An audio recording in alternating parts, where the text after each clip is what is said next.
శ్రీ మాత్రే నమః. నమస్కారం. నేను పండిట్ సూర్యప్రకాష్ని.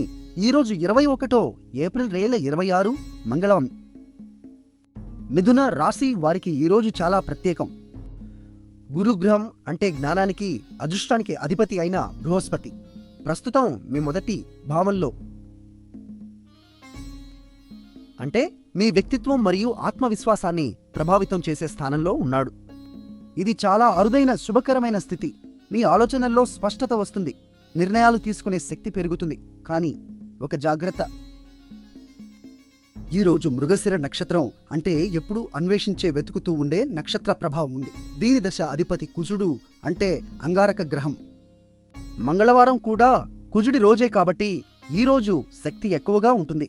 ఈ శక్తిని సరిగ్గా వాడుకోకపోతే అనవసరమైన వాదనలు, తొందరపాటు నిర్ణయాలు జరగవచ్చు.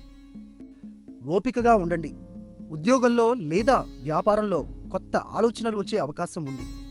వాటిని వెంటనే అమలు చేయకుండా ముందు బాగా ఆలోచించండి. ఈరోజు మీ అదృష్ట సంఖ్య 7. ఆకుపచ్చ రంగు ధరిస్తే మీకు మానసిక ప్రశాంతత లభిస్తుంది. ఈరోజు ఆది శంకరాచార్య జయంతి కూడా.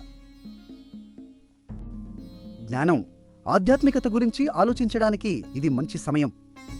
ఓం అంగారకాయ నమః అని 3 సార్లు చెప్పి హనుమాన్ చాలీసా పఠించండి. మిథున రాశి వారికి గురుడి కృపతో ఈరోజు ఆత్మవిశ్వాసం పెరుగుతుంది. కానీ ఓపిక మీ ఆయుధంగా ఉంచుకోండి. శుభం కలుగుగాక.